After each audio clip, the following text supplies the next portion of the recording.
All right, so you know you have to teach literature to your high school homeschooler. The hard part is picking which books you're going to do. There's an overwhelming number of book lists that you can pull off the internet, and that's a great starting point, but they're usually going to have hundreds or even thousands of books on them. You have to choose which ones are going to work in your homeschool this year. First of all, pick your subject area. Don't try to do a little bit of everything in a year.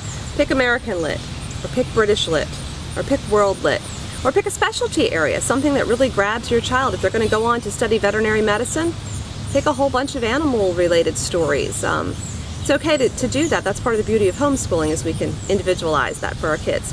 All right, then you got to think about numbers. Very tempting to pick too many books for your literature class.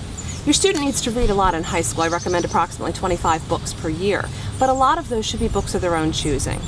It's important that they not think of reading as always being an assignment. So for your lit class, I recommend 9 books. Why? Because there are typically 9 months in an academic year. 1 book per month. That gives you plenty of time to read it, really dig into it, and then create writing assignments or projects out of it. All right, so now you got to take these ideas that you have, hundreds of books, you have to pull out 9. How do you pick which ones to do? First thing to do is pick one that you loved when you were a teenager. You develop relationships with books when you read them, and certain books just grab you and they do something that you never ever forget. So pick one of those books, because you want to share that relationship with your student. Even if they don't fall in love with the same book, you will be modeling for them the intensity that can come from a book that really connects with you. For me, Till We Have Faces by C.S. Lewis. Love to teach this book to high schoolers. I first read it when I was a teenager. It changed my world. And when I teach it, whether it changes the student's world or not, they see the passion in me. They see the way I can barely talk about certain scenes in it because they're just so packed with meaning. So pick something you love. Secondly, pick something that is below their reading ability. Yep, we want our homeschoolers to be awesome. We want them to graduate with amazing brains, but we also need to not burn them out. And there's wonderful literature that was written for children, because on one level they can be appreciated by children, but there's so much more there once you get older and you go back and revisit it. I love to do things like Robert Louis Stevenson's A Child's Garden of Verses, because the poems are not difficult to understand, they're quick to read, but oh, there's so many layers of meaning that my 16-year-old gets when he wouldn't have gotten it as a 6-year-old. Pick some of the toughies. 2, maybe 3 of the books out of the 9 should be really a stretch. They should have difficult vocabulary. They should be the ones that your kid says, I don't know if I can do this without reading a SparkNotes summary too, or without watching the movie first maybe. That's okay. They're going to learn perseverance. They're going to get through it. I love to teach Charles Dickens' A Tale of Two Cities, because book the first is really dry and it's hard to get through.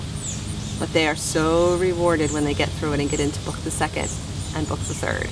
And when you come to the end and you know, oh, it was worth it because it is a far, far better thing that I do now, you know the rest.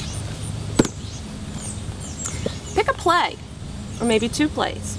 Plays are awesome because plays are designed to be performed in 2 to 3 hours at the most. So they can be read in 2 to 3 hours at the most, especially if you have a student who's a slower reader and who gets intimidated. Pick a couple of plays.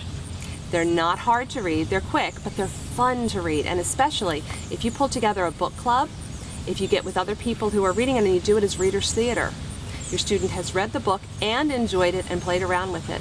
And now you can go on to dig into the characters, to dig into the flow of the plot, to watch productions on DVD, or even go to the theater and see a live production.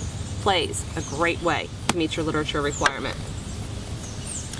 Go with something that maybe they've already heard the story of, and they maybe have seen the movie, or they've seen all the rip-offs of the story, because things like The Invisible Man have been done so many times.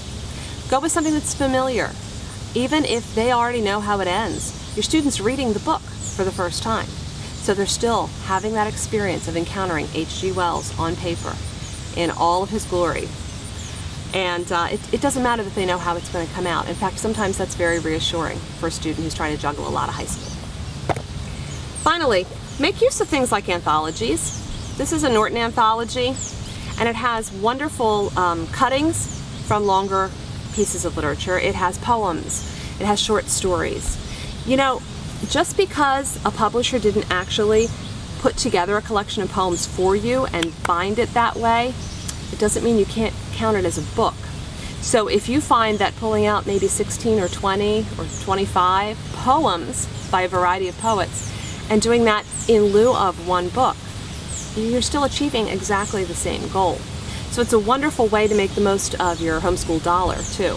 Pull things out of anthologies, pull things off of the internet for poetry and for short stories, and create those as books of your own. Those are some ideas for making homeschool high school literature affordable and accessible for your student, and also letting it be personal. And that's so much the point of homeschooling our kids, is to tailor our curriculum to who they are and to who we are. Enjoy!